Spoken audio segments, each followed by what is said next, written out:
Mohammed Farooq Telugu Desam party senior leader. రాయలసీమలో Telugu Desam party నేతలందరూ పెద్ద ఆయన అని ఆప్యాయంగా పిలుస్తారు.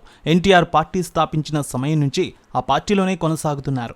ఎన్టీఆర్ ఆ తర్వాత చంద్రబాబుకి నమ్మకంగా మెలుగుతూ పార్టీ అధికారంలో ఉన్నా లేకపోయినా పార్టీలో క్రమశిక్షణ కలిగిన నాయకుడిగా ఉన్నారాయన.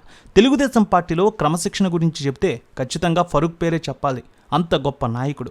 40 ఏళ్లుగా నంద్యాలలో తిరుగులేని నేతగా పేరు సంపాదించారు. 2024 ఎన్నికల్లో నంద్యాలలో అద్భుతమైన విక్టరీ సాధించారు ఫరూక్. ఏపీ మైనార్టీ న్యాయశాఖ మంత్రి మహమ్మద్ ఫరూక్ గారి రియల్ స్టోరీ ఈరోజు చూద్దాం. నస్యం మహమ్మద్ ఫరూక్ మే 16, 1951 జన్మించారు. తండ్రి ఎన్ఎండి ఇబ్రహీం ఖలీల్ సాహెబ్, తల్లి జైతూన్బీ. ఫరూక్ నంద్యాల మున్సిపల్ హైస్కూల్లో 10వ తరగతి వరకు చదువుకున్నారు. చిన్నతనం నుంచి రాజకీయాల్లో చాలా యాక్టివ్గా ఉండేవారు ఫరూక్. 1981లో నంద్యాల మున్సిపాలిటీలో ఓ వార్డు కౌన్సిలర్గా పోటీ చేసి గెలిచారు. తర్వాత 1982లో టీడీపీ ఆవిర్భావంతో ఆయన టీడీపీలో చేరారు. 1983లో నంద్యాల మున్సిపాలిటీలో వైస్ చైర్మన్గా ఆయన ఎన్నికయ్యారు. 1985లో ఎన్టీఆర్ ఆయనకు నంద్యాల అసెంబ్లీ టికెట్ ఇచ్చారు. ఈ ఎన్నికల్లో కాంగ్రెస్ పార్టీ అభ్యర్థి పార్థసారథిపై 9,000 ఓట్ల మెజారిటీతో గెలిచారు. ఎన్టీఆర్ ముఖ్యమంత్రి అయ్యారు. ఫరూక్ని తన క్యాబినెట్లోకి తీసుకున్నారు ఎన్టీఆర్. చక్కెర, వక్ఫ్ అలాగే ఉర్దూ మైనార్టీ శాఖ మంత్రిగా ఆయనకు అవకాశం ఇచ్చారు. 1989లో జరిగిన ఎన్నికల్లో నంద్యాలలో ఫరూక్ ఓటమి పాలయ్యారు. కాంగ్రెస్ పార్టీ అభ్యర్థి రామనాథరెడ్డి ఎమ్మెల్యేగా గెలుపొందారు. తర్వాత 1994లో జరిగిన ఎన్నికల్లో నంద్యాలలో ఫరూక్ గెలుపొందారు. ఆ తర్వాత ఆయన శాసనసభ డిప్యూటీ స్పీకర్గా పనిచేశారు.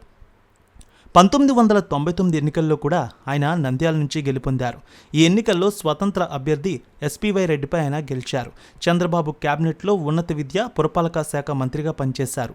2004లో మరోసారి నంద్యాల నుంచి పోటీ చేశారు. కానీ ఈసారి కాంగ్రెస్ పార్టీ అభ్యర్థి శిల్పా మోహన్ రెడ్డి చేతిలో ఓటమి పాలయ్యారు ఫరూక్. ఏపీలో కాంగ్రెస్ పార్టీ అధికారంలోకి వచ్చింది. వైఎస్ రాజశేఖర రెడ్డి సమయంలో ముఖ్యమంత్రి అయ్యారు. ఇక 2009, 2014 ఎన్నికల్లో నంద్యాల అసెంబ్లీ టికెట్ ఫరూక్కి కేటాయించలేదు. పలు రాజకీయ కారణాలతో చంద్రబాబు ఆయన్ని నంద్యాల ఎంపీగా పోటీ చేయించారు. కానీ 2 ఎన్నికల్లో కూడా ఆయన ఓటమి పాలయ్యారు. 2014లో ఏపీలో టీడీపీ ప్రభుత్వం అధికారంలోకి వచ్చింది. 2017లో నంద్యాలలో భూమా నాగిరెడ్డి మరణంతో ఉప ఎన్నిక వచ్చింది. భూమా నాగిరెడ్డి సోదరుడి కుమారుడు భూమా బ్రహ్మానందరెడ్డికి చంద్రబాబు టికెట్ ఇచ్చారు. అంతేకాదు నంద్యాల ఉప ఎన్నిక గెలుపు బాధ్యత చంద్రబాబు ఫరూక్కి అప్పగించారు. ఈ ఎన్నికల్లో బ్రహ్మానందరెడ్డి గెలుపు కోసం ఫరూక్ ఎంతో కృషి చేశారు. 2004, 2017 వరకు ఎలాంటి పదవులు లేకుండా పార్టీకి సేవలందించారు ఫరూక్. జూలై 21, 2017న గవర్నర్ కోటాలో ఎమ్మెల్సీగా ఆయనకు అవకాశం ఇచ్చారు చంద్రబాబు. నవంబర్ 15, 2017 నుంచి నవంబర్ 10, 2018 వరకు శాసనమండలి చైర్మన్గా కూడా ఆయనకు అవకాశం ఇచ్చారు. తర్వాత చంద్రబాబు ఆయన్ని క్యాబినెట్లోకి తీసుకున్నారు. నవంబర్ 11, 2018 అలాగే 2019 చివరి వరకు మైనార్టీ సంక్షేమ, వైద్య ఆరోగ్య, కుటుంబ సంక్షేమ శాఖ మంత్రిగా ఆయనకు అవకాశం ఇచ్చారు. 2019లో ఫరూక్కి కాదని చంద్రబాబు భూమా బ్రహ్మానందరెడ్డికి టికెట్ ఇచ్చారు. నంద్యాలలో భూమా బ్రహ్మానందరెడ్డి గెలుపు కోసం ఆయన ప్రచారం చేశారు.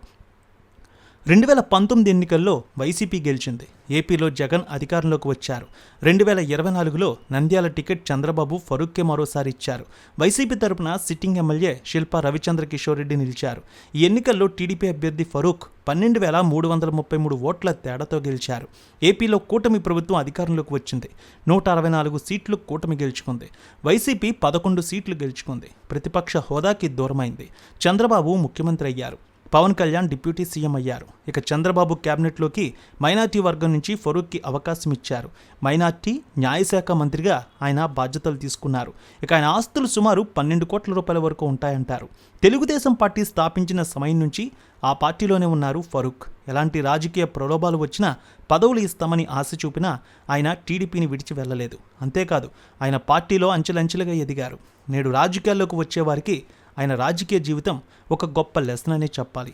అవకాశాల కోసం, పదవుల కోసం ఈ రోజుల్లో చాలామంది పార్టీలు మారుతున్నారు. కానీ తను నమ్ముకున్న పార్టీ కోసం, సిద్ధాంతం కోసం పసుపు సైనికుడిగానే ఉన్నారాయన. ఇది ఆయనలోని ఒక గొప్ప లక్షణం అనే చెప్పాలి. మంత్రిగా అద్భుతమైన పాలన అందిస్తూ ప్రజాసేవలో మరింత ముందుకు సాగాలని, ఆయన లైఫ్ మరింత బాగుండాలని మనం కూడా కోరుకుందాం.